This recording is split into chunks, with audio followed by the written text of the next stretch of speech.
So myself and Andy from the A320 podcast had Nev in the A320 sim at VA Airline Training in Cambridge, and we thought we'd let him have a go at doing an engine failure on takeoff, a circuit to come back round, and then a single engine landing. So let's see how he got on.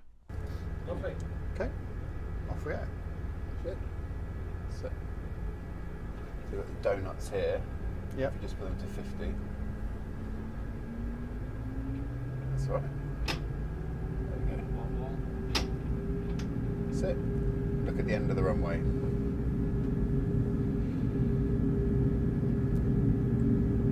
Nev looks very professional, I will say that. If you feel a swing, just put in the opposite rudder and rotate.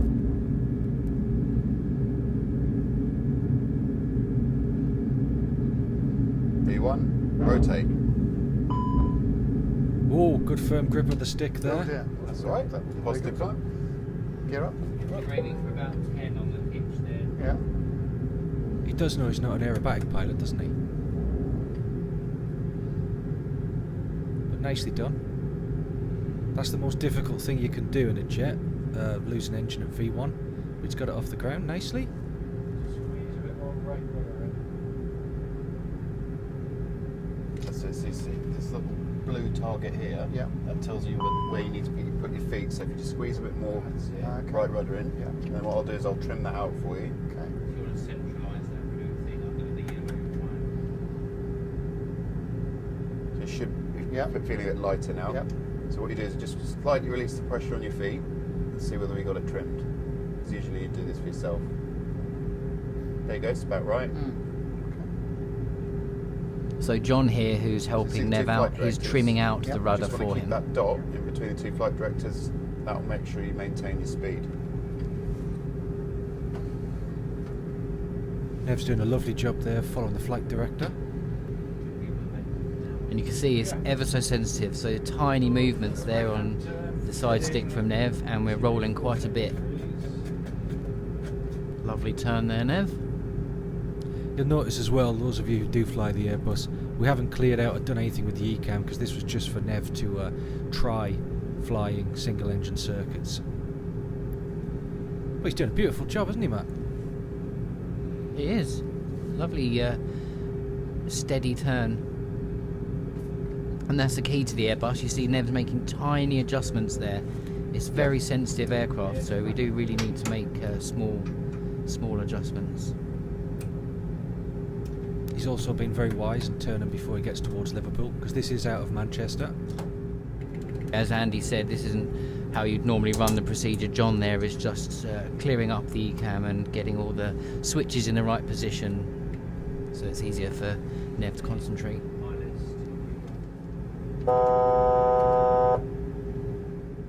That noise there was just an altitude warn to let you know that you are coming towards your assigned altitude as selected on the FCU. Only chimes when the autopilot's not engaged. So John's just tidied everything up there, and now we're starting to turn downwind. And if you can look at the navigation display, the second one in from the right, you can see the runway coming into view. Clean up. Yeah. I hope Nev's not chewing his bottom lip off too much there. He looks like he's concentrating a lot. Okay, so now we're all past green dot. It's just asking you to bring the thrust lever back one click. So on your good thrust lever, back one click. So now we're downwind, just to the north of the airfield, so over Manchester city centre now. He's heading towards the Pennines before we make a further right your turn beta target to now. establish You back change the on thrust. the Yeah. ILS Thrust for runway settings. 23 Every right time you at change Manchester. thrust when you're asymmetric, Yeah. you need to adjust your trim. So if you put, so you see it's out to the left there. If you just Yeah. apply a little bit of left rudder Yeah. until that target centralises, and then I'll trim it out for you. Again, you usually do this yourself. Yeah. So we always say power. So once attitude. again, John's helping Nev trim the rudder out there, because as the power changes, the rudder input requirements comfy? also Yeah. change. Feels nice. Yeah. So now Nev's well in the groove now. You can see we're flying nice and straight and level, and he'll be thinking about the impending approach that he's going to have to make. So he won't have to worry about the flap setting or the landing gear. John's going to take charge of all of that. And as you can see, John's just selected the LS button on the SCU, so that gives Nev his glide slope and localizer information on the primary flying display. And you can see even flying straight and level is taking up a lot of Nev's concentration just to fly straight and level. And this is We'll just all reduce being the manually speed now flown for by you, Nev. There are adjust the no trim automatics setting again. apart from the auto thrust on the Come one back to engine. 180 knots now. So as Matt said, it's a lot of concentration, takes up a lot of capacity Flat for you. when you Yeah. don't do this normally. So John selected 180 knots there to start slowing down to configure the aircraft for landing.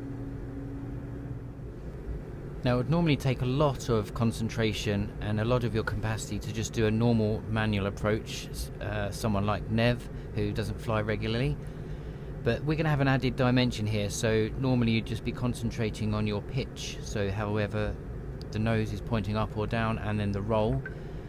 But we're going to have an extra dimension here because obviously we've lost one engine, so the aircraft is yawing from left to right, so he'll be trimming out and using the rudder pedals as well, so it pretty really easy, does isn't it? take up a lot Considering of you're effort flying on one to engine. do a single engine approach Yeah, without an autopilot. The aircraft does a lot A lot for for you, you, doesn't it? yeah. So I've armed the ILS So Nev's for you. starting the base turn now.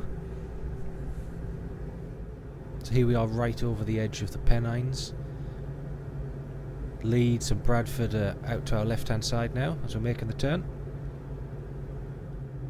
Nev's really got the hang of flying with a side stick. As you can see there, it's just small inputs he's making. That's all that's required. It's very easy to over control. 2,500. And now the localizer is captured, so Nev's continuing the right turn now to establish on the approach. It's quite an impressive performance from Nev, considering I've seen how he drives the Banana. And this video doesn't really do justice how good the graphics are in this simulator. This isn't a hobby simulator, this is a real simulator that real crew use. This can be used on a type rating for your Airbus rating, and it really is top of the range. It's very new, About two, it's so there'll be only a slight couple of years increase in old, I drag think, when there's this a bit more simulator.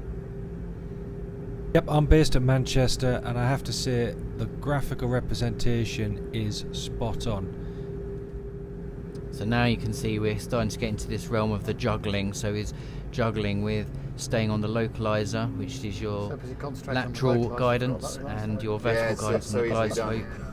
Plus he's trying to keep the rudder centralised so that the aircraft isn't yawing and creating extra jag. Nev's finding as he slows down, he's having to make larger control inputs for the same control authority. Let's give you flap 3.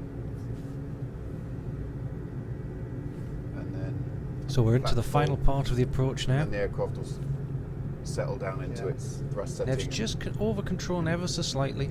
relax, because every time you make a change to the drag, it upsets the stability. You see why you can get into over controlling. Yeah, as well, yeah. Really easily. That's the problem with it. So see your beta targets Yeah. off to the right again. You just end up fighting the Yeah. airplane down. So just give it some right rudder. A bit more. There we go. So the aim here Turn that is off to for you. keep Should the I- runway in the same position on the windscreen as you're looking at it. So as you can see here, the runway is sort of bobbing up and down, and we want to try and avoid that. We want to try and keep one steady approach in. 1,000. Now the Pappies are in view, so those are the 4 red and white lights at the left hand side of the runway. And when we get to see out the front windscreen again, we'll see that Nev's got them on 2 reds, 2 whites. Yep, beautiful job. Ever so slightly off the centre line, but that can be forgiven. Yeah, sure. Oh, he's starting to make a couple of rookie errors, chasing the glide path here. But it's alright, he's got it back. Time to start looking out of the window, Nev. Look at the runway. And the issue is once you get much lower, 500. the aircraft becomes 100 more above. sensitive, or the localizer and glide slope are more sensitive. So as Andy says, you don't want to chase that. You now need to look outside, and you're using your Minimum. visual cues of the actual runway to decide how to adjust. Really nice gentle inputs. Try and keep that space on the runway the same. So lower the nose a bit, that's it. 50. 40. 30, 20, retard. Not yet. There we go. Oh, he's flared just a little bit early. Lower the nose and steer But a with the beautiful feet. job. Nev's got it down. Look at the end of the runway.